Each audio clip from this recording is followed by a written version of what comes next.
Hello, so just another video again to let you know what I've done.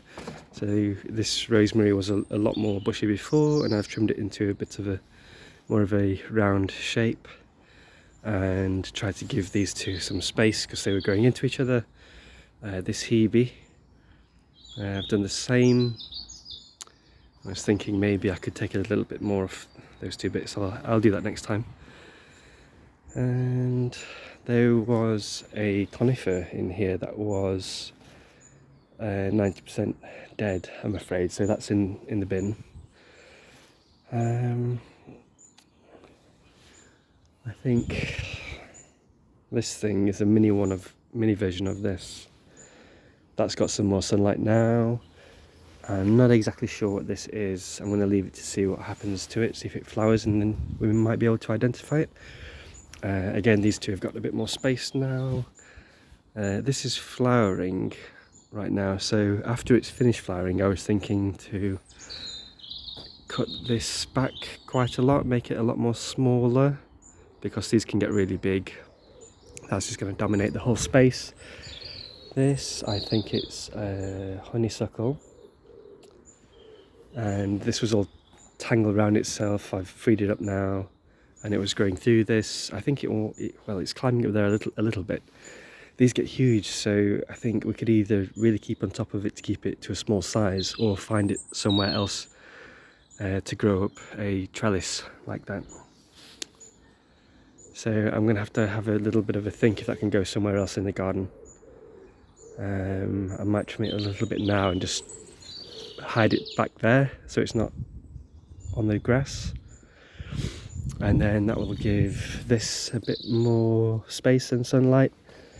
And then again the same with this. I've given this a bit more space because this was growing into it. Same over here. And I think, yeah, there was something else growing here that I've removed too. I can't remember what it was.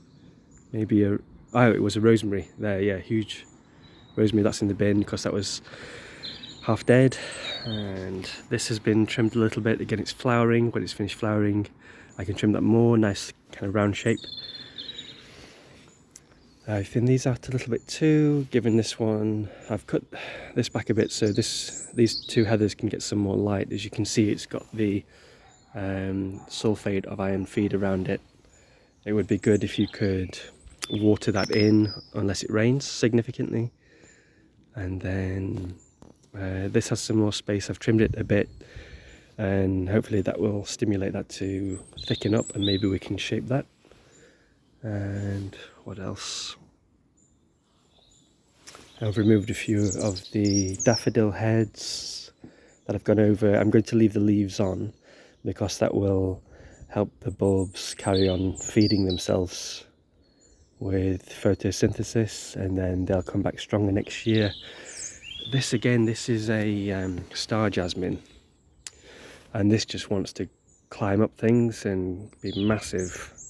At the moment it's got this little obelisk. We can keep just wrapping it around that and trimming it to see if that does anything or helps it.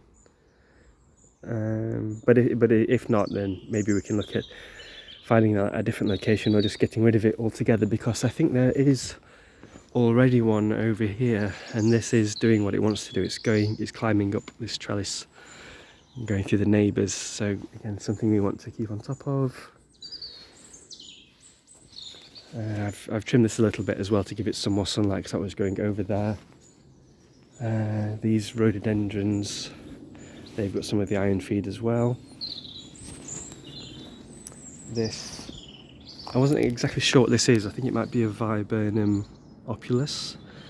I think that could be trimmed down quite a lot. I think one time, if I've got maybe a bit more time, maybe an extra hour or two, I could just get my ladders and the hedge trimmers and just trim that into a smaller, rounder shape.